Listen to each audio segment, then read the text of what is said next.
오늘은 우리 요한복음 8장 12절 말씀을 가지고 세상의 빛이라는 제목으로 여러분과 함께 하나님의 말씀을 나누겠습니다. 자, 우리 요한복음 7장과 8장은 그 배경이 초막절입니다. 초막절. 이 초막절은 이 수장절이라고도 하는데요. 유대 3대 절기 중에 하나라고 말씀을 드렸었죠. 유대 3대 절기가 뭐가 있었죠? 첫 번째 유월절, 그렇죠. 유월절이 있습니다. 그 다음에 유월절로부터 77이 49, 그 다음에 하나가 더하는 50일이 지나면 오순절이라고 하기도 하는데 무슨 절이라고 하죠? 이거를 77절이라고 합니다. 77절 오순절. 그 다음에 오순절이 지난 이후에 한 3개월 정도 이렇게 지나면 이게 추수를 하는 거죠. 그때 당시에 추수감사절과 비슷한 게 있습니다. 그게 수장절이라고도 하는 초막절. 이렇게 세 가지가 유대의 3대 절기예요. 유월절, 오순절, 초막절, 이렇게 이 세 가지가 3대 절기인데, 유대 율법에서는 하나님의 말씀에서 이 3대 명절, 3대 절기에는 모든 이스라엘에 있는 사람들이 다 예루살렘으로 와서 예루살렘 성전에서 하나님 앞에 제사를 드려야 됐습니다.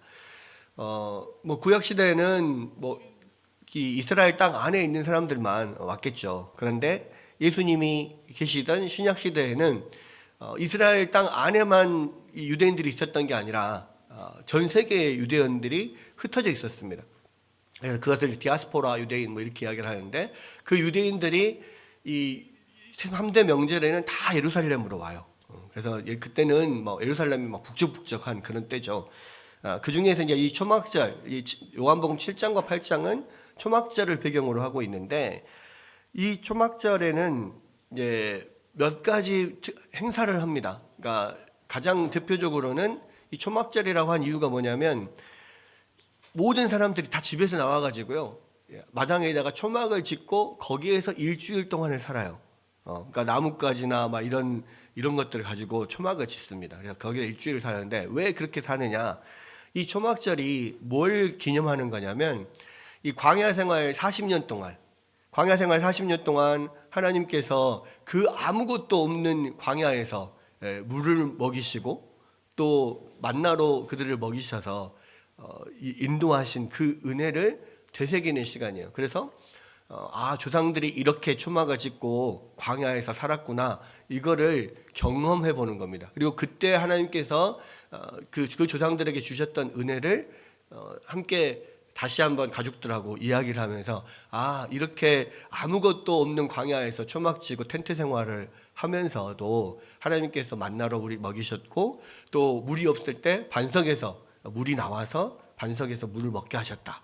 이런 것들을 이렇게 은혜를 나누는 시간이에요. 근데 이거는 이제 각 가정에서 하는 것이고, 공식적으로 이제 그 예루살렘 성전에서 날마다 계속 일주일 동안 했던 행사가 두 가지가 있습니다. 첫 번째 행사는 물을 깃는 거예요. 그러니까 제사장들과 이 여러 한 행렬들이, 군중들이 다 같이 성전에서부터 출발을 해가지고요, 실로암 연못가에 가서 물을 떠가지고 와요. 제사장이 큰 금 주전자 같은 데다 물을 떠가지고 와서 또 쭉 와서 이 제단이 있잖아요. 이 제단을 한 바퀴 막 돌고 물을 제단에 붓는 거예요. 이 행사를 하고, 마지막 날에는 제단에 사다리 같은 거 높은 걸 만들어 가지고 높이 올라가서 그것을 물을 부어요. 그런 행사인데, 바로 그 행사를 할 때 모든 이스라엘 백성들이 모여가지고 하나의 이제 그런 어떤 축제 같은 행사를 하는 거죠. 그럴 때 예수님께서 그 앞에 서서 누구든지 목마르거든 나에게 와서 마시라. 이 물을 먹는 자는 그 배에서 생수의 강이 솟아날 거다. 그렇게 말씀을 하셨죠. 그러니까 이게 첫 번째 초막절 행사를 통해서 예수님께서 자기 자신에 대해서 말씀하신 건데, 그 이야기는 뭐예요? 바로 그 광야에서 반석에서 물을 냈던 그 반석이 예수님이라는 거죠. 예수님이 바로 그 광야에서 물을 냈던 하나님이라는 것을 이야기를 하는 겁니다.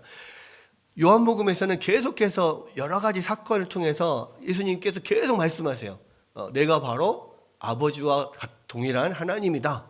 이렇게 계속 이야기를 하시는데, 이 물 깃는 행사를 통해서도 내가 그 광야에서 반석에서 물을 냈던 그 하나님이라는 것을 이야기를 하는 겁니다. 그게 이제 첫 번째 그 공동의 행사죠. 두 번째 공동의 행사는 뭐냐면, 이 물을 길어서 붓는 것은 낮에 했던 행사라고 한다면, 밤에도 또 행사를 해요. 밤에는 뭐냐면, 이 성전 뜰 안에다가 네 군데에다가 큰 횃불을 높이 달아요. 그러니까 이게 횃불이라기보다는 큰 등잔대 같은 겁니다. 예, 등잔대 같은 거. 그래서 이제 이 8장을 쭉 읽어보면 예수님께서 8장 그 처음에 우리가 보면 예수님께서 성전 앞에서 가르치고 있을 때 그 간음하다가 현장에서 붙잡힌 여자를 데리고 오잖아요. 그래서 거기에 대해서 막 이야기했던 거를 지난주에 한번 이야기를 했었죠. 그 사람들이 이제 물러가고 여전히 성전 앞에 있는데 8장 20절에 보면 헌금함 앞에서 예수님이 이 말씀을 하셨다 그래요.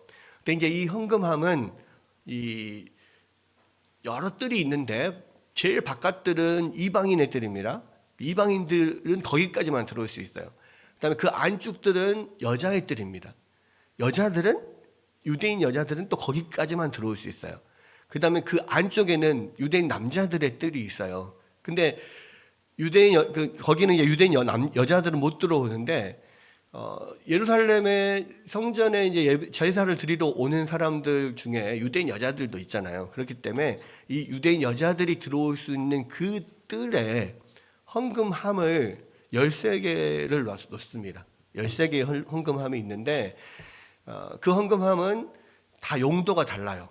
하나는 성전세를 내는 헌금함, 또 하나는 이 성전에 여러 그 기구들이 있는데 그 기구들을 보수할 때 쓰는 헌금함, 이런 식으로 쭉 있고 또 몇 개는 그냥 자원해서 드리는 감사함으로 드리는 헌금함. 그래서 13개가 쭉 놓여 있습니다. 근데 그 헌금함 앞에서 지금 이 말씀을 하고 계신다 그랬거든요. 근데 왜 그러냐면 그 헌금함 앞에까지 남자든 여자든 누구든지 예루살렘에 들어오면 거기까지는 다 들어와야 돼요. 이방인들이 아니고서는. 그러니까 가장 많이 사람들이 모이는 곳이 그곳이고, 그래서 그 헌금함 앞에 있는 여자의 뜰에 보통 이런 행사들을 많이 하는데, 특별히 이렇게 큰 촛대 횃불을 만들어 놓고 밤에 이 하는 행사, 이 불놀이 행사는 이 성전 그 헌금함 앞에서 한 거예요. 그래서 네 군데에다가 큰 등잔대 같은 거를 이렇게 만들어 놓습니다. 그 높이가 어느 정도냐면 거의 성전 높이까지 그 대를 올려서 딱게 만들어 놔요. 그러면 여기 이제 등잔대가 있잖아요. 커다랗게. 그럼 거기에다 기름을 붓는 거죠. 감람유, 올리브유를 기름을 부어가지고 심지를 놓고 거기다가 이제 밤이 이제 시작되기 전에 젊은 제사장들이 사다리를 놓고 올라가요. 그래서 거기다 불을 붙여. 그럼 그 등잔대가 거의 한 60리터, 60리터 정도 들어가는 그런 등잔대입니다. 그러니까 보통 우리가 그 자동차에 기름 넣을 때 70, 80리터 정도 들어가거든요. 그러니까 자동차의 휘발유통 같은 그렇게 큰 그런 등잔대가 있어요. 거기다 기름 붓고 거기다 불을 이렇게 지피면 이게 밤새도록 타요. 밤새도록 그 기름에 의해서 밤새도록 타는데, 그렇게 되면 네 군데에다가 이렇게 불을 펴놨으니까 그 성전 안이 환하겠죠. 근데 여러분, 지금 이거는 특별한 행사라고 생각해요. 우리는 지금은 그냥 아무데나 불 켜면은 다 환하잖아요, 저녁에. 근데 옛날에는 이 전기불이 없었기 때문에 초롱불 같은 걸 켠다고 해도 별로 그렇게 환하지 않아요. 여러분들 간혹가다 시골 마을 같은 데 이렇게 가면 진짜 불이 하나도 없는 그런 데가 있거든요. 종종 제가 중학교에 있을 때 화순 금호 리조트에서 우리가 무슨 제자 훈련 마지막 종강 수련회나 이런 것들을 많이 했었습니다. 그러면 밤에 화순 금호 리조트를 넘어가려고 보면은요, 그 막 산을 이렇게 넘어서 막 꼬불꼬불꼬불 가요. 그러니까 이제 고속도로를 타가지고 쭉 가다가 보면은 이 산 넘어가는 데가 있는데 거기는 진짜 가로등도 하나도 없고요. 아무런 인적이 없어요. 불빛이 하나도 없어요. 그래서 완전히 깜깜합니다. 그래서 라이트 불빛만 딱 이렇게 보이거든요. 근데 가끔 이제 애들 데리고 가다가 딱 그쯤 가면은 제가 한번 라이트를 한번 딱 끕니다. 그러면 진짜 한 치 앞도 안 보이는 깜깜한 어둠이 딱 임해요. 그러면 막 다들 우와 하고 막 이렇게 소리 지르고 막 그러거든요. 그러니까 요즘도 그런 곳이 있어요. 그러니까 요즘도 가로등도 없고 인가도 없고 그냥 깜깜한 산이면요. 밤에 한 8시만 뭐 8시 9시만 돼도요. 완전 깜깜해요. 진짜 눈앞에 한 치 앞도 안 보여요. 근데 그게 옛날에는 일상이었어요. 일상 그냥. 그래서 옛날에는 해만 지면 그냥 잤습니다. 왜? 아무것도 안 보이거든요. 아무것도 할 수가 없어. 그리고 등잔 초롱불 이런 거 등잔불 이런 거 켜봐야 별로 그렇게 밝지도 않아요. 그런데 그 초막절 많은 이 엄청나게 커다란 등잔대 4개가 밤새도록 불을 밝히고 있어요. 그러니까 엄청나게 화난 거죠. 그러니까 막 밤에 이 불빛에 막 있으면 사람들이 흥분이 될 수밖에 없죠. 근데 그때 이 모든 이스라엘 사람들이 유대인들이 모여가지고 손에 또 거기다가 손에 전부 다 횃불 하나씩 들고 와가지고 거기서 밤새도록 춤추면서 노는 거예요. 나이트의 문화가 거기서부터 나왔는지 모르겠습니다만은 그러니까 밤새도록 막 그렇게 이런 일은 흔하지 않는 일이거든요. 1년에 한 번은 있는 일이에요. 그러니까 얼마나 즐겁겠어요. 막 이렇게 춤추면서 놀아요. 근데 그냥 무슨 나이트 클럽인가 뭐 이렇게 그런 게 아니라 그냥 춤추며 노는 행사가 아니라 그게 뭘 뜻합니까? 그러니까 이 초막절 자체가 40년 동안 광야 생활할 때에 하나님께서 도우셨던 은혜를 생각하는 거라 그랬잖아요. 그때 40년 동안 하나님께서 뭘 하셨냐면 뭘로 인도하셨죠? 낮에는 구름 기둥으로, 밤에는 불 기둥으로. 이 낮에는 햇빛이 엄청 강합니다. 어디 광야니까 어디 그늘 피할 데도 없어요. 그런데 구름 기둥이 쫙 퍼져가지고 이게 이스라엘 백성들에게 우산처럼 양산처럼 구름 기둥이 쫙 이렇게 햇빛을 막아주는 거예요. 그러니까는 이스라엘 백성들이 그 땡볕에서도 그 구름 기둥을 따라서 이렇게 이동을 했죠. 그러니까 그 성경에 보면 그 이야기가 나오잖아요. 구름 기둥이 구름이 성전에 머물러 있으면 성전에 머물러 있으면 이스라엘 백성들도 그 자리에 머물러 있다가 구름이 떠올라서 이동을 하면 또 이스라엘 백성들이 짐 싸가지고 또 이동을 해요. 근데 그럴 수밖에 없겠다 생각을 하는 게 구름 기둥이 없으면 그 땡볕이잖아요. 그럼 그 땡볕에 직접 맞고 거기에 좀만 있으면 진짜 다 쓰러질 수 있어요. 그러니까 구름 기둥이 떠나면 떠난다. 그늘이 떠난다. 그늘 찾아서 가는 거죠. 그늘 따라서 가는 거죠. 약간 이런 면도 있을 수 있습니다. 또 그 밤에는 무슨 기둥이 또 보호를 해요? 불기둥이. 그러니까 그 구름 기둥이 또 불기둥을 밤에는 또 불기둥이 되는 거예요. 왜? 이 구름에 막 이렇게 빛이 막 나면서 또 사막은 밤이 되면 춥거든요. 뭐 영하까지는 안 떨어져도 엄청 덥다가 지금처럼 막 30도, 40도 막 되는 그런 낮에는 그렇게 됐다가 이 밤에 한 10몇 도, 10도 이하로만 떨어져도요 엄청 춥습니다. 그래서 여러분 여름에서 겨울 넘어갈 때 이렇게 긴팔 입고 막 춥다 막 하게 느낄 때가 언제냐면 10도 밑으로 떨어질 때가 엄청 춥게 느껴져요. 그런데 사막이 그렇거든요. 실제로 영하가 아닌데도 얼어 죽는 사람들이 나와요. 그렇게 뜨거운 데서는. 근데 거기에 불기둥이 이렇게 있기 때문에 이스라엘 백성들을 따뜻하게 보호해 주는 거예요. 그러니까 이제 그런 거를 그런 하나님의 은혜를 이 밤에는 또 그 불놀이를 하면서 하나님의 은혜를 찬양하고 감사하고 노래하고 춤추고 막 이렇게 하는 거예요. 그러니까 밤새도록 사실은 예배를 드리는 거예요. 그냥 찬양하면서. 왜냐하면 제사장들 레위인들 나와가지고 막 찬양하고 악기 막 연주하고 막 그러거든요. 그게 그냥 우리 뭐 그냥 노는 것일 수도 있지만 사실은 이제 하나님을 찬양하는 겁니다. 자, 그런 행사를 한다는 말이에요. 자, 그런 행사를 하고 이제 일주일 동안 그렇게 하고 나서 지금 오늘은 이 예수님께서 하신 말씀하신 이 날은 그 초막절 행사가 다 끝난 다음 날이에요. 불놀이 행사가 끝난 다음 날 아침, 그 성전, 그 아직도 이 그름이 나고 있는 그 등잔대, 큰 촛대들이 옆에 쭉 늘어서 있는 것을 보시면서 예수님께서 하신 말씀이 이거예요. 뭐라고 했습니까?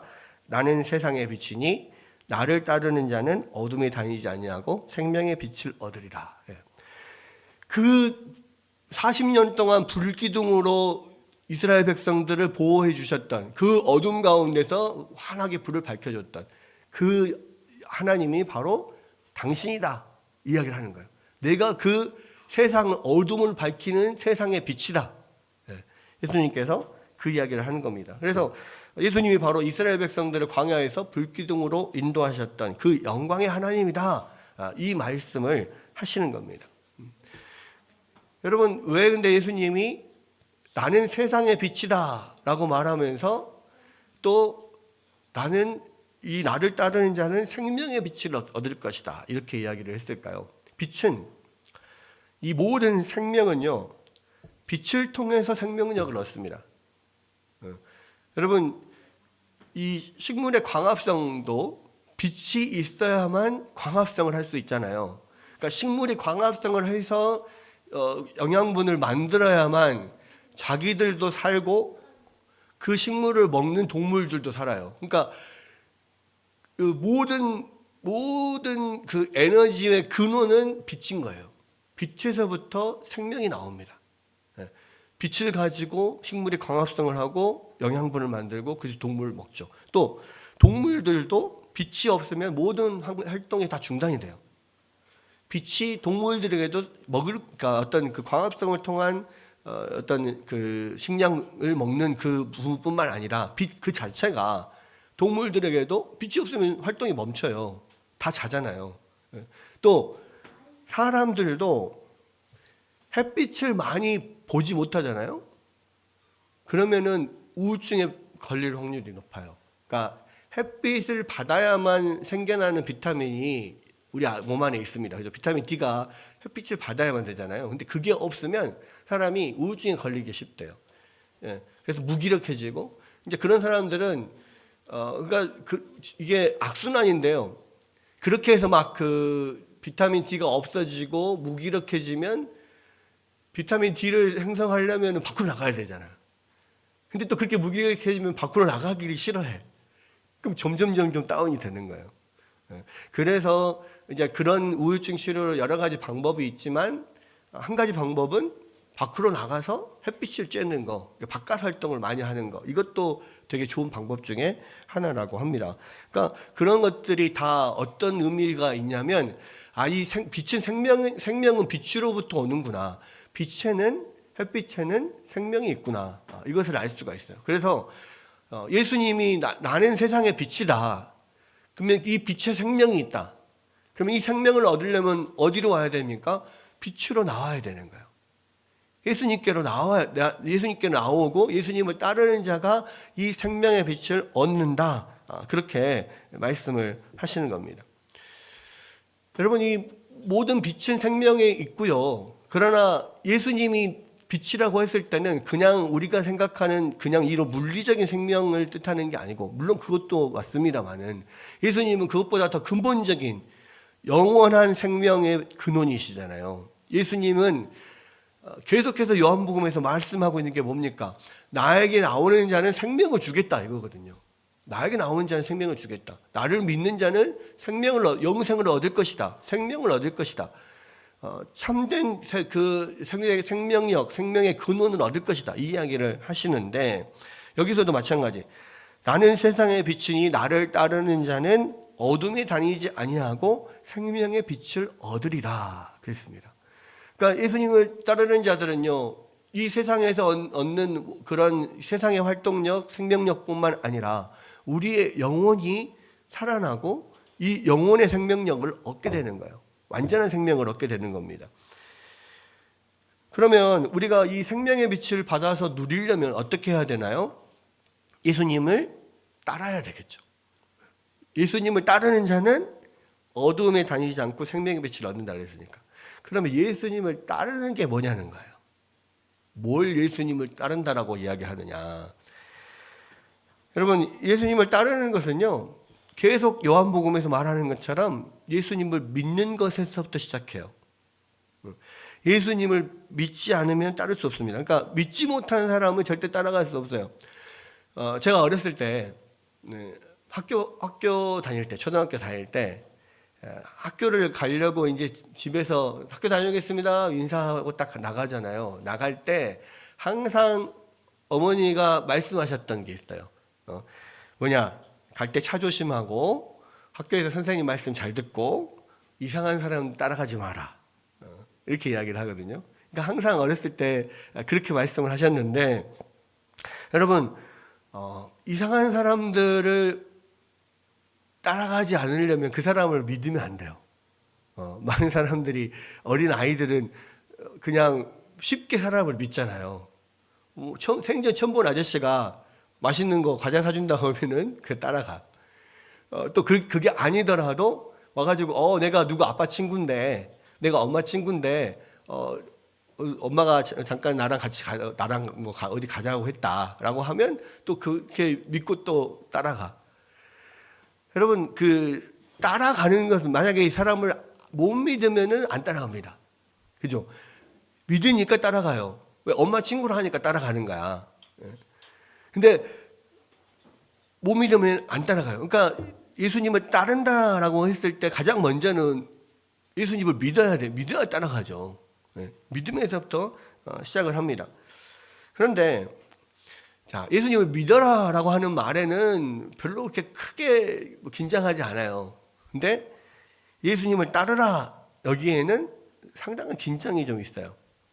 무슨 이야기냐면, 성경에 보면 예수님을 나를 따르라 말씀하신 사람들이 상당히 있었습니다. 12 제자들에게도 나를 따르라 그랬고요. 주변에 있는 많은 사람들에게도 나를 따르라 그랬습니다. 그런데 예수님을 따르라는 말씀을 들은 제자들은 직업도 가족도 때로는 생명도 버리고 예수님을 따랐어요. 이 누가복음 14장 25절에서 27절에 보면 예수님을 따르는 데에 치르는 값이 있다라는 것을 이야기를 하는데, 뭐라고 합니까? 허다한 무리가 함께 갈새 예수께서 돌이키사 이르시되, 물은 내게 오는 자가 자기 부모와 처자와 형제와 자매와 더욱이 자기 목숨까지 미워하지 아니하면 능히 내 제자가 되지 못하고, 누구든지 자기 십자가를 지고 나를 따르지 않는 자도 능히 내 제자가 되지 못하리라 그랬습니다. 근데 허다한 무리가 예수님과 함께 갔는데, 그 제자들 외에 그 주변에 예수님을 따르던 사람들은 예수님을 끝까지 따르지 못했어요. 왜 그랬을까요? 이 주님을 따르기 위한 대가를 지불하지 않았기 때문에 그래요. 여러분, 우리는 생명의 빛이신 예수님을 마음속에 모신 사람들입니다. 생명의 빛인 예수님이 우리 가운데 계시기 때문에 우리의 마음이 항상 밝고 환하고, 또 우리의 인생길의 어두움에서 방황하는 일이 없어야 되는데, 왜 나는 예수님을 믿으면서도 이렇게 앞이 캄캄하고 마음이 답답할까? 왜 나는 어둠에서 방황할까? 이렇게 생각하는 사람들이 있을 수 있어요. 여기 답이 있습니다. 뭡니까? 예수님을 따르기 위한 대가 지불을 안 하고 있기 때문에 그래요. 여러분, 예수님을 따르기 위해서는요, 자기의 십자가를 지고 자기를 부인하고 따라야 되는데, 자신의 십자가는 다 벗어버리고 그냥 편하게 예수 믿으려고 하니까 생명의 빛이 우리 안에서 채워지지가 않는 거죠. 여러분, 허다한 많은 사람들에게 예수님이 말씀하셨어요. 그런데 그 중에서 정말 예수님을 죽기까지 따랐던 사람은 제자들밖에 없었습니다. 결국 그 제자들은 그 예수님이 주시는 그 생명의 빛을 가지고 결국 전 세계를 이렇게 빛을 밝히는 그런 사람들이 됐죠. 그런데 그 허다한 사람들은 예수님을 따르지 못했고, 그 따르는 데 있어서 대가를 지불하지 않았기 때문에 결국은 그냥 그 빛을 비추는 그런 사람이 될 수가 없었던 겁니다. 여러분은 어떻습니까? 여러분 날마다 자기를 부인합니까? 아니면 날마다 예수님을 생각하고 자기를 십자가에 못 박고 있습니까? 자기의 이기심과 자존심을 십자가에 못 박지 않으면 예수님을 따를 수가 없어요. 왜? 예수님이 그 하늘의 보좌를 버리고 이 땅의 가장 낮은 말구유로 오셨잖아요. 예수님은 하나님 되심을 버려버렸어요. 물론 하나님이 아니신 건 아니에요. 근데 그 모든 영광을 받으실 그 하나님이 그 지위를 그냥 버리고 이 땅에 가장 천한 사람 말구유로 내려오셔가지고 그곳에서 이 생활하시면서 종의 모습으로 사람들을 섬기고 또 때로는 냄새나는 발도 씻기시고 또 십자가에 죽기까지 그렇게 하나님의 뜻에 온전히 복종하고 사셨거든요. 예수님이 그렇게 하셨으면 예수님의 제자들도 당연히 그렇게 해야 됩니다. 그렇게 했을 때 그 예수님의 어떤 생명의 빛이 우리 가운데 들어오게 되고 전해지게 되는 거거든요. 그렇기 때문에 우리가 예수님처럼 자기를 부인하고 겸손한 마음으로 주님을 따르고 주님의 말씀에 복종하고 그러한 삶을 우리가 사는 것이 우리의 신앙생활의 목표가 되어야 돼요. 근데 그렇지 않으면 우리 안에 그런 예수님의 그런 빛이 채워지지가 않는 거예요. 여러분, 늘 우리의 삶 가운데서는요 그런 싸움이 있어야 돼요. 최대한 나를 죽이고 내 성질을 죽이고 내 안에 예수님의 성품이 나타나게 하려는 그런 싸움이 우리가 있어야만 우리가 예수님을 닮아갈 수가 있습니다. 그럼 제가 중학교 2학년 때요, 제가 그 봉선동에 있는 문성중학교를 다녔습니다. 그때 당시에 이 문성중학교는 완전 그 시골 산속에 있는 그런 학교였어요. 그 주변이 다 논이고요. 지금 아마 그렇죠. 겨자치교에 있는 쪽, 그 겨자치교에 있는 쪽에서부터 한참 산길로 이렇게 쭉 올라와야 쭉 이렇게 막 논두렁 막 이렇게 따라서 올라와야 그 문성중학교가 있었습니다. 거기는 산에 떨렁 하나 있었고요. 그 주변에 전혀 개발되지 않았기 때문에 뒤편으로도. 근데 올라가다 보면은 그 옆에 밭에 두엄이라고 아십니까? 두엄들이 쌓여 있어요. 두엄이 뭐냐면 똥이죠, 똥. 그 밭이나 논에 퇴비를 하려고 비료로 쓰려고 밭에다가 길 옆에다가 이 똥을 이렇게 쭉 쌓아놔요. 이렇게. 근데 그게 이제 딱딱하게 굳으면서 위에도 이제 말라가면서 맨 땅하고 별로 구별이 잘 안 됩니다. 그래서 그 논두렁처럼 되는 길을 막 올라가잖아요. 가다가 보면 친구들이랑 막 장난치고 가다 보면 잘못해가지고 그 옆길로 발이 푹 빠지는 경우가 있어요. 그러면 위에는 딱딱하게 굳은 땅처럼 보이는데 사실은 밑에는 똥이기 때문에 발이 훅 들어갑니다. 딱 꺼내면 막 자기 똥이 막 그래가지고 그런 채로 막 학교 올라가서 학교 수도가에서 그 닦아내고 막 그랬던 적이 뭐 저도 있었어요. 근데 그런 게 수도 없이 그런 일들이 있었습니다. 근데 중요한 건 뭐 이 이야기 하려고 한 게 아니고 그때 이제 문성중학교 다녔을 때가 이제 그때인데 제가 중학교 2학년 때 되게 생각나는 친구가 하나 있어요. 그러니까 그 친구는 공부도 뭐 상당히 잘했어요. 그래서 반에서 어떤 상위권에 뭐 10등 안에 드는 그런 아이, 그 공부를 잘하는 아이였고, 근데 10등 안에 드는 게 지금하고는 달라요. 지금은 한 반에 뭐 20명도 안 되고 막 그러잖아요. 20명 뭐 이러잖아요. 그때 당시에는 50명 막 있거든요. 그러니까 10등 안에 드는 건 되게 잘하는 거였거든요. 공부를 잘했어요. 또 공부를 잘하기도 했지만 나름대로 싸움도 잘했어요. 또 우리 때는 특히 남자들 같은 경우는 되게 이렇게 싸움 잘하고 막 이렇게 힘도 세고 이런 것들이 또 되게 상당히 이렇게 그 사람을 높이 평가하는 그런 것 중에 덕목 중에 하나거든요. 근데 이제 공부도 잘하지 싸움도 잘하지 막 그런 친구였는데 어느 날 그 반에서요 시비가 붙었어요.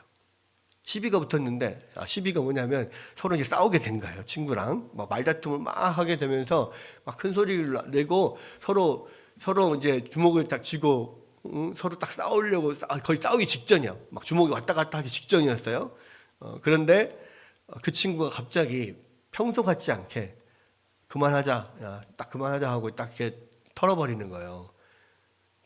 야, 너하고 싸우기 싫다, 그만하자 딱 하니까 상대방애가 얘가 쫄았구나, 얘가 기가 죽었다 그러면서 이제 자기가 막 더 기세 등등해가지고 막 더 막 욕을 하고 심지어는 이제 몇 대 막 치기도 하고 막 이렇게 덤벼봐라 막 이렇게 하는 거예요. 그렇게.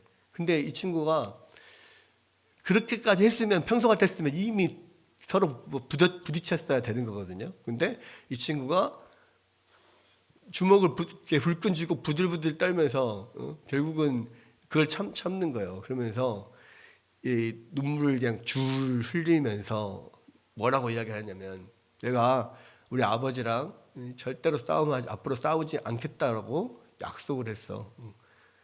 그러니까 나랑 너랑 싸우지 않을 거다 이야기를 하는데 계속 애는 깐죽거리죠.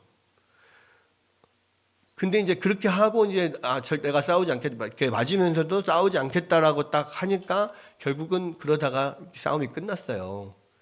근데 이 친구가 그 친구가 이제 상대방이 나가고 나니까 책상에 엎드려서 엉엉 우는 거예요. 근데 왜 울었냐? 그러니까 자기가 져서 그렇다기보다 내가 충분히 이길 수 있는 상대인데 아빠와의 약속을 때문에 내가 그냥 맞고도 지고도 참고 있는 것이 너무 억울해서 너무 분해서 엉엉 우는 거예요. 근데 옆에서 제가 그 친구를 보면서 평소에는 그렇게 생각하지 못했는데 이 친구 되게 멋있는 친구구나 그 생각을 했어요. 네. 아빠와의 약속 때문에 자기가 충분히 이길 수도 있는데 맞으면서도 그냥 참고 이길 수 있는데 싸움에서 그냥 지게 되는 것, 그게 뭐냐면 아빠와 약속 때문에 그랬거든요. 그 약속을 지키기 위해서. 너무 얘가 참 멋있어. 이거 달리 보이더라고요. 이거 참 멋있는 놈이다. 근데 여러분, 우리가 자기를 부인하고 십자가를 진다는 게 그런 거예요. 내가 분명히 이길 수 있지만 예수님 때문에 지는 겁니다. 내가 분명히 옳지만 예수님 때문에 내가 잘못했다라고 하는 겁니다. 내가 안 하고 싶지만 예수님 때문에 내가 하는 것이고, 내가 하고 싶지만 예수님 때문에 안 하는 거예요. 내가 먹고 싶지만 예수님 때문에 다른 사람 주는 겁니다. 여러분, 그것이 자기를 부인하는 거예요. 여러분, 우리가 자기를 십자가를 지고 자기를 부인하고 예수님을 따를 때 예수님은 진정 우리에게 빛이 되셔서 어둠 가운데서 갈 길을 보여주시고 우리에게 생명의 빛을 비춰주시고 그 생명의 환희가 기쁨이 넘치게 해주신단 말이에요. 저는 그 모습을 보면서 그 친구가 참 멋있구나 이 생각도 했지만요, 이 친구가 진짜 나중에 집에 가서 그 이야기하면 아빠한테 엄청 칭찬받겠구나 그 생각을 했어요.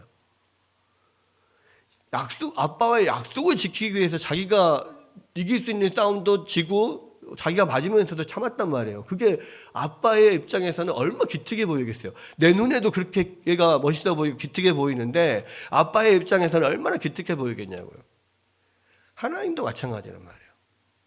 예수님도 마찬가지예요. 예수님 때문에 내가 참고 내가 이길 수 있는 것을 지고 내가 자기를 부인하고 그것이 예수님을 기쁘시게 해요. 그러면 예수님이 기뻐하시면 당연히 큰 상을 주시겠죠. 그 큰 상 중에 하나가 뭐냐면 우리 안에 진짜 참된 기쁨 또 참된 생명이 우리 안에 정말 그 빛을 발하게 되는 거예요. 여러분의 첫 번째, 우리가 예수님을 따르기 위해서는요, 자기를 부인하고 십자가를 지고 따라야 돼요. 그래야만 우리 안에 생명의 빛을 발하게 되어 있습니다.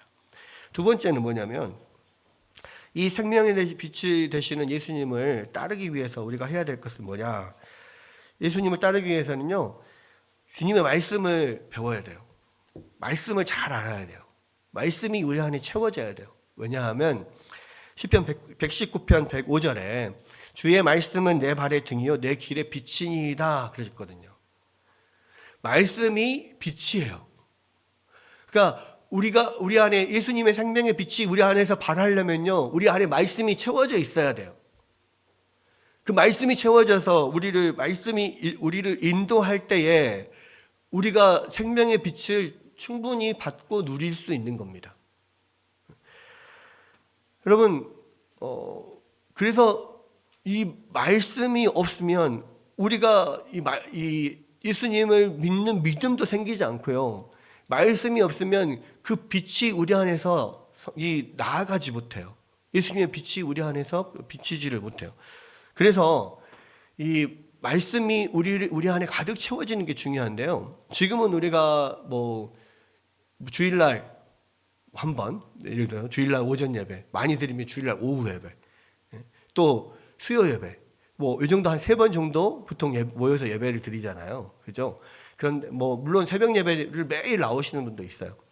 그런데 이 종교개혁자 존 칼빈은요, 이 그냥 종교개혁자고 그냥 목사가 아니라 제네바라고 하는 시 전체의 종교를 담당하는 그런 목회자였거든요. 그래서 시 규정에다가 시의 어떤 헌법 같은 거, 시 규정에다가 규정을 해놨어요.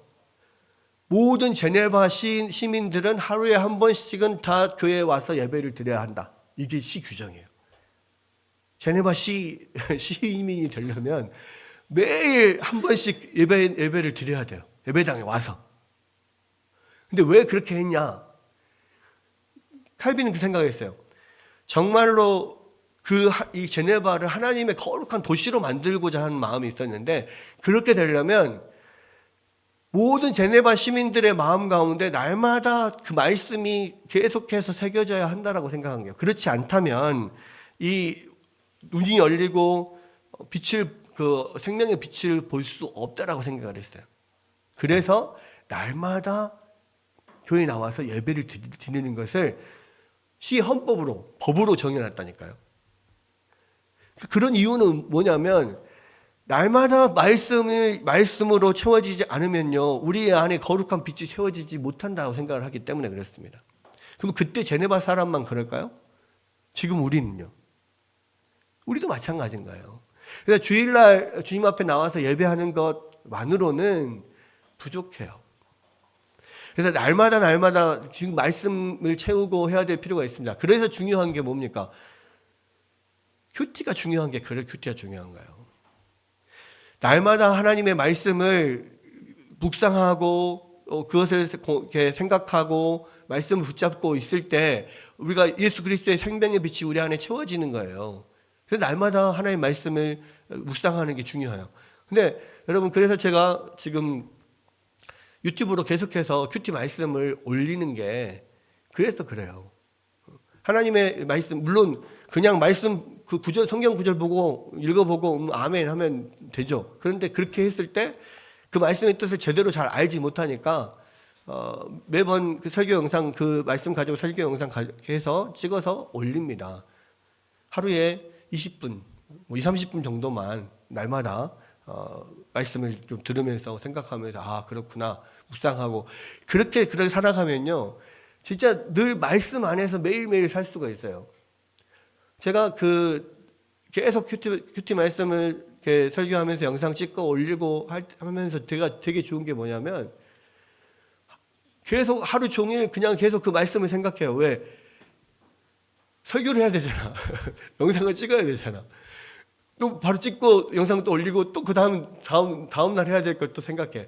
지금 계속 이어져 가니까 이제 계속 그러다 보니까 계속 말씀 안에서 살 수가 있는 거예요.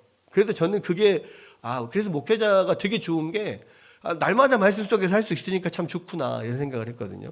근데요, 그것도 준비하고 전하는 사람은 아니더라도 어쨌든 날마다 말씀을 묵상하고 또 설교를 듣고 이러다 보면 말씀 안에서 살게 돼요.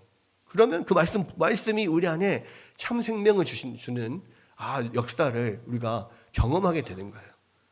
다시 한번 말씀을 드리지만, 여러분 날마다 말씀을 붙잡고 사셔야 됩니다. 날마다 규태하고 날마다 말씀을 시간 내서 읽기 어려우면 듣기라도 하면 되잖아요. 어디 유튜브 올려놓으면 어디서나 뭐 운전하다가도 그냥 들어볼 수 있는 것이고 잠깐 쉬는 시간에 잠깐 볼 수도 있는 것이고 그러잖아요. 날마다 말씀을 묵상하고 가까이 하는 것, 이것이 굉장히 중요해요. 여러분 많은 사람들이 뭔가를 할 때 오늘 확 필 받으면 한 번에 그냥 말씀 왕창 읽어버려야지 뭐 그렇게 생각하는 경우가 있어요. 근데 여러분 그 물방울이 바위를 뚫잖아요. 이 물방울이 하나씩 똑똑똑 떨어지면 오랜 시간이 지나면 그 바위를 뚫어갑니다. 그런데 그 바위를 뚫는 원동력이 어디서 나오냐면요, 지속력에서 나와요. 지속력에서. 매일 뚝뚝뚝 떨어지는 이게 시간이 쌓이면 바위를 뚫는다니까요. 매일매일 듣는 말씀, 매일매일 보는 말씀이요 쌓이면요 우리 머리를 뚫어요. 우리의 머리를 관통해서 우리에게 하나님의 놀라운 지혜를 주신다니까요. 아무리 머리가 돌 같은 사람도요, 날마다 말씀을 듣잖아요. 머리가 뚫려버린다니까. 기억하십시오. 모든 지혜의 근원은 하나님의 말씀에서 나와요.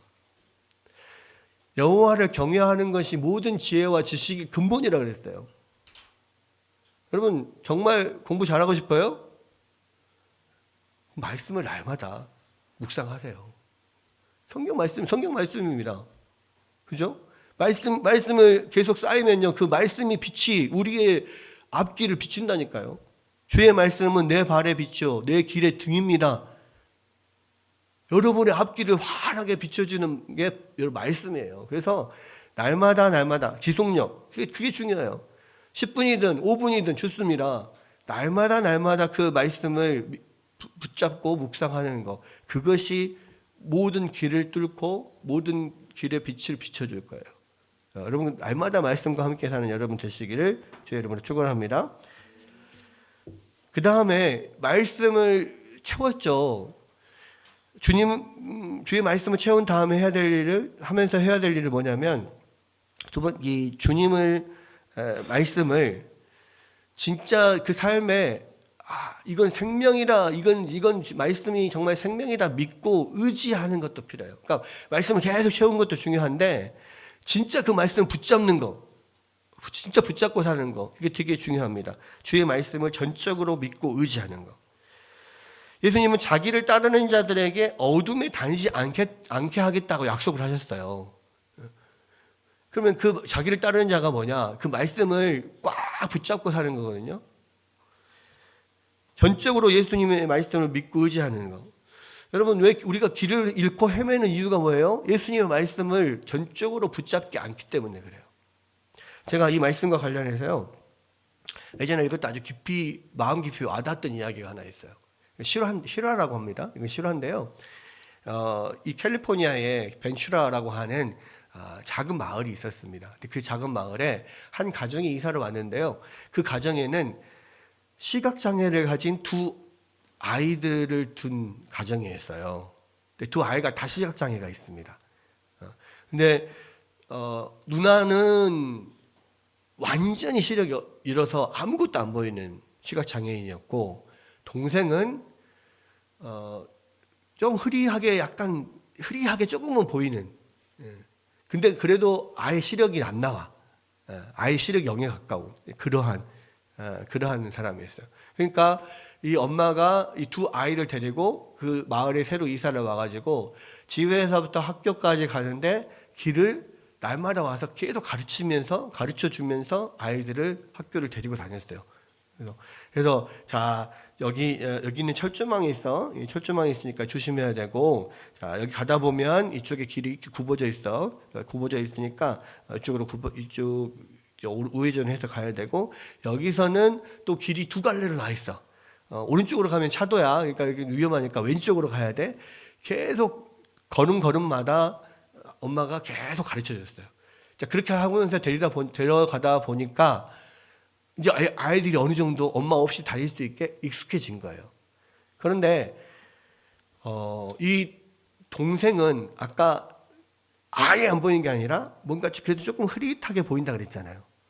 그러니까 엄마가 말해주는 거를 귀담아 듣지 않고 자기가 그래도 눈에 흐릿하게 보이니까 그 이야기 들으면 대충 이렇게 하면 되겠지, 눈에 보이는 대로 어느 정도 더듬어서 그렇게 길을 가요.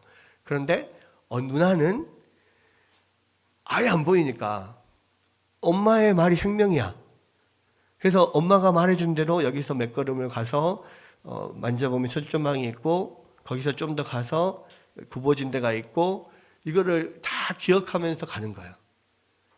그리고 이제 혼자 다닐 수 있게 된 거는 이제 그게 다 숙달이 된 거죠. 자, 그렇게 다니던 어느 날 갑자기 그 아침에 짙은 안개가 그 마을을 덮었어요. 그러니까 한치 앞도 보이지 않는 안개가 딱 이렇게 덮으니까 어떻게 됩니까? 그동안 약간의 눈이 살짝 보인다는 이유로 맨날 자신만만하게 다녔던 이 동생은 짙은 안개가 딱 가려보니까 아무것도 안 보이잖아요. 그러니까 엄청 당황을 하는 거예요. 그러면서 막 보도블록에 걸려서 넘어지고 막 담장에 부딪히고 막 그러면서 막 비명을 지르고, 그러다가 자기가 해보려고도 안 되니까 자기 누나 손을 꼭 잡아요. 누나의 뒤를 따라가는 거야 이제. 근데 이 누나는 눈에 아무것도 안 보여. 근데도 상관이 없어. 왜? 엄마 말을 잘 듣고 그냥 맨날 가던 길을 그냥 이쯤에서 철조망이 있고 이쯤에서 또 굽어진 길이 있고, 이걸 다 아니까 평소하고 똑같이 그냥 들은 말씀대로 그대로 기억하면서 그렇게 갔단 말이에요. 그러니까 전혀 부딪히지도 않고 안개가 끼나 안 끼나 뭐 상관없이 잘 학교를 가게 돼요. 심지어는 자기보다 눈이 좀 더 잘 보이는 동생을 이끌고 갈 수 있게 되는 거예요. 여러분, 사람들은요, 이 동생처럼요, 조금 앞을 본다는 사실 때문에 엉뚱한 자신감으로 자기 마음대로 길을 가요. 그리고 하나님 말씀에 별로 귀를 기울이지 않습니다. 설교를 들어도 대충대충 건성으로 듣고요, 말씀을 읽어도 대충대충 장수 채우기 바쁘고 그렇습니다. 세상에서 조금만 똑똑하다 싶으면 하나님 말씀을 가볍게 여기는 경향이 있는 게 사실이에요. 그런데 그러다가 갑자기 폭풍이 몰아치고 안개가 막 덮여서 어디로 가야 될지 모르는 상황이 되면 속수무책인 거예요. 막 가다가 넘어지고 비명 지르고 막 구덩이에 빠져가지고 엉망진창이 됩니다. 그런 길에서 그때 제가 말씀드렸던 문성중학교 그 옆에 두엄 쌓인데 그런 데 있으면 100% 다 빠져가지고 허우적거리게 돼 있어요. 여러분, 잠언 3장 5절에서 6절을 보면은요, 너는 마음을 다하여 여호와를 신뢰하고 내 명철을 의지하지 말라. 너는 범사에 그를 인정하라. 그리하면 내 길을 지도하시리라 말씀하셨습니다. 하나님을 인정하십시오. 그리고 게일이 엄마를 인정하고 그 말을 꼭 귀담아 듣고 길을 걸어갔을 때 그 길을 막을 수 없었듯이, 막힘없이 갈 수 있었듯이, 우리가 하나님을 인정하고 그 말씀을 마음 가운데 두고 인생의 길을 걸어가면요, 넘어지지 않습니다. 헤맬 필요 없습니다. 그게 주의 말씀을 붙잡고 가는 거예요. 내 생각대로, 내가 오른 대로, 내가 눈에 조금 보이는 그 길로 내가 판단해서 가는 것보다 아예 눈앞에 아무것도 안 보여도 하나님 말씀 붙잡고 가는 것이 훨씬 더 바르고 좋은 길을 가는 거라고요. 여러분, 하나님을 따른다는 것은 바로 그런 겁니다. 주의 말씀을 붙들고 가야 돼요. 말씀을 채울 뿐만 아니라 그 말씀을 붙들고 가야 돼요. 그럼 마지막으로는요, 여러분, 그 말씀이 우리 안에 채워졌습니까? 그 말씀을 붙들었습니까? 그 다음에는 어떻게 해야 돼요? 그 말씀을 우리가 전파해야 돼요. 왜? 예수님께서 마태복음 5장 14절에서 16절에 이렇게 말씀하셨습니다. 주님을 따르기 위해서 너희는 세상의 빛이라. 산 위에 있는 동네가 숨겨지지 못할 것이요 사람의 등불을 켜서 말 아래 두지 아니하고 등경 위에 두나니 이러므로 집안 모든 사람에게 비치느니라. 이같이 너희 빛이 사람 앞에 비치게 하여 그들로 너희 착한 행실을 보고 하늘에 계신 너희 아버지께 영광을 돌리게 하라. 여러분, 이 예수님이 빛일 뿐만 아니라요, 그 예수님의 빛을 담은 우리가 세상의 빛이라 그랬어요. 그래서 우리가 그 빛을 담고 말씀을 붙잡고 이렇게 살아가면요, 우리의 삶을 통해서 사람들에게 빛이 전파됩니다. 이와 같이 너희 빛이 사람 앞에 빛이 가요. 그들로 너희 착한 행실을 보고 하늘에 계신 너희 아버지께 영광을 돌리게 하라. 하나님 말씀 붙잡고 살아가는 사람들은 그 삶의 모습이 또한 다른 사람에게 빛이 돼요. 그리고 실제로 우리 안에 빛을 주신 그 예수님을 우리가 늘 또 증거하고 이렇게 하다 보면 우리의 빛이 정말로 사람 앞에 비춰지게 되고, 그러면 더욱더 빛이 정말 영롱하게 더 빛나게 되는 겁니다. 예수님은 세상의 빛이라 그랬어요. 그 예수님의 빛을 받고 말씀을 붙잡는 우리는 또한 세상의 빛이라 그랬어요. 그 예수님의 빛을 세상에 전하는 사람들. 여러분의 삶으로 또 여러분의 입술로 예수님의 빛을 전할 때 여러분, 우리는 다 빛 가운데 사는 사람들이 되는 거예요. 그러니까 성경에서, 신약성경에서 너희가 빛의 자녀답게 행하라 이렇게 이야기하잖아요. 이게 빛의 자녀답게 행하는 것입니다. 여러분, 오늘 말씀을 정리할게요. 예수님은 그 초막절 그 불놀이 행사하는 그 장소에서 나는 세상의 빛이다. 나를 따르는 자는 어두운 데 다니지 않고 생명의 빛을 얻게 된다 말씀하셨습니다. 주님 말씀을 우리 가운데 채우고 붙잡고 그 말씀대로 이 땅을 살아가며 전할 때 우리가 그 예수님의 빛을 충만하게 이 세상에 비추고 또 그 빛의 생명이 우리 안에 충만하게 임할 줄로 믿습니다. 그러한 말씀 붙잡고 살아가는 여러분 되시기를 주의 이름으로 축원합니다.